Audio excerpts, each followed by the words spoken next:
angels we have heard on. කාංචනමාලී YouTube channel එකට ඔයාව ආදරෙන් පිළිගන්නවා. ඒ වගේම මගේ channel එක subscribe කරලා channel එකට like කරන, comment කරන ඔයාට ගොඩාක් ස්තුතියි.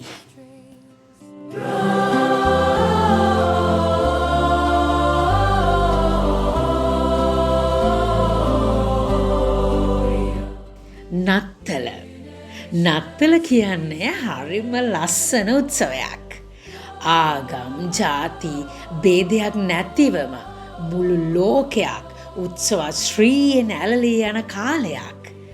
දුප්පත් පොහොසත් පරතරයක් නැතිවම අපේ හිත් සතුටින් සාමයෙන් පිරීලා යන කාලයක්.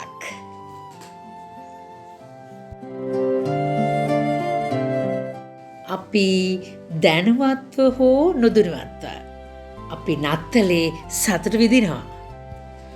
පොඩක් හිතන්නකෝ, අපි මොන ජාතියක වුණත්, අපි මොන ආගමක වුණත් මේ නත්තලේ සතුට අපි වක්‍රව හෝ ඍජුවව අත්විඳිනවා. ජේසුස් වහන්සේගේ උපතේ සතුට අත්විඳිනවා.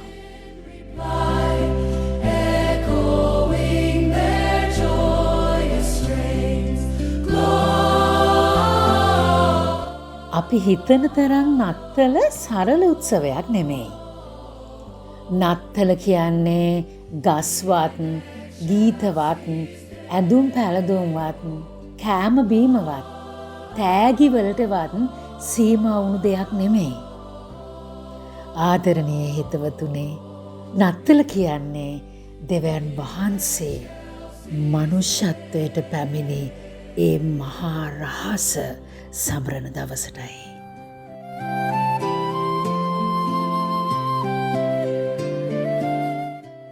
උන්වහන්සේ කන්‍යාවක් පිළිසඳගෙන මනුෂ්‍යයා වුණා.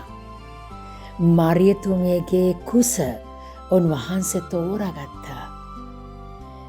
ජොසේතුමා ඇයට ශක්තියක් වෙලා ළඟ ඉන්න කුඩා ජේසුව බලාගන්න සුරැකිපියාව කළා.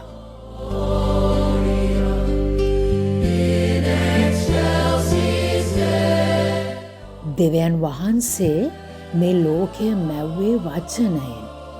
පරණ කිවිසුම පුරාවට උන්වහන්සේගේ ශ්‍රී වචනය අප වෙත ගෙනාවේ දිවසිවරුන් මගින්.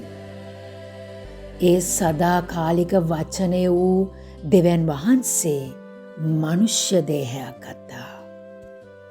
ස්වර්ගය පොළව සිපගත්තා. ස්වර්ගය පොළව සිපගත්තේ බලය යොදාගෙන නෙමෙයි, කුඩා දරුවෙකුගේ දුර්වලතාවෙන්. දෙවියන් වහන්සේ අප අතර ජීවත් වීමට තෝරගත්තා.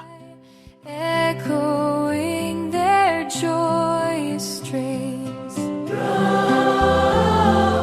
ජේසුස් ක්‍රිස්තුස් වහන්සේ ඉපදුනේ සුවඳ නැති ගඳ ගහන ගව මඩුවක. පුංචි ජේසු බබා තියලා තිබෙන්නේ ගව ඔරුවක. ගව ඔරුවක් කියලා කියන්නේ හරකුන්ට කන්න දෙන භාජනයට. උන්වහන්සේ දුක, වේදනාව, කුසගින්න, රැකවරණය තුල ජීවත් වීම වැනි මිනිසයන් විදිහට අපි විඳින දේවල් විඳීම තුළින් මනුෂ්‍ය ස්වරූපයක්ව හිටියා. නත්තලෙන් හෙළි වෙන්නේ උන්වහන්සේ අපිට ගැලවීම ගේන්නේ අපි තුලින්මයි. ආදරෙන් කියන එකයි.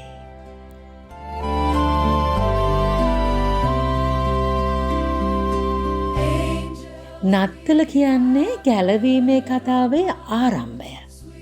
කුරුසේ අවසානයට යන පළමු පියවරට.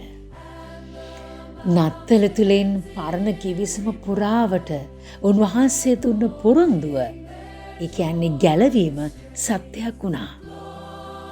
අන්ධකාරයේ හිටිය මිනිස්සුන්ට ආලෝකයක් දුන්නා. නත්තල නැතුව කුරුසයක් නැහැ. නත්තල නැතුව උත්ථානයකුත් නැහැ.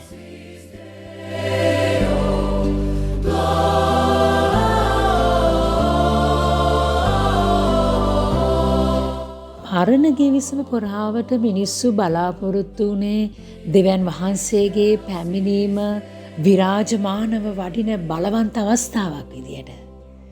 ඒත් උන්වහන්සේ ඉපදුනේ ගව මඩුවක. ඒ තුලින් උන්වහන්සේගේ හදවත අපිට එලි කරනවා. උන්වහන්සේ කොයිතරම් නිහතමානී වෙනවද කියලා මේ තුලින් පිළිබිඹෙනවා.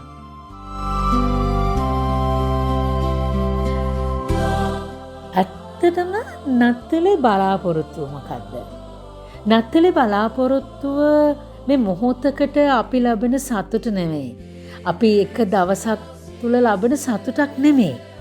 ඒක ගැඹුරු බලාපොරොත්තුවක්.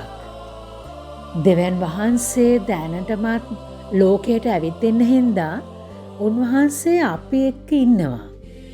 අපිට දුක තිබුණත් ඒ තුල උන්වහන්සේ ඉන්නවා. කොයි තරම් ව්‍යසනයක අපි හිටියත් ඒ නිශ්ශබ්දතාවය තුල උන්වහන්සේ අපිට කතා කරනවා. Angels we have heard on high, sweet ඉතින් අහන්නකෝ දේව ධර්මයට අනුව නත්තල කියන්නේ සරල උපන්දින සාදයක් නෙමෙයි. දෙවියන් වහන්සේගේම මනුෂ්‍ය ස්වරූපය තමයි ජේසුස් වහන්සේ. ඉතින් නත්තල කියලා කියන්නේ දෙවියන් වහන්සේ මනුෂ්‍යයා වීමට තෝරාගත් ඒ මහා තීරණය සමරන දවසට.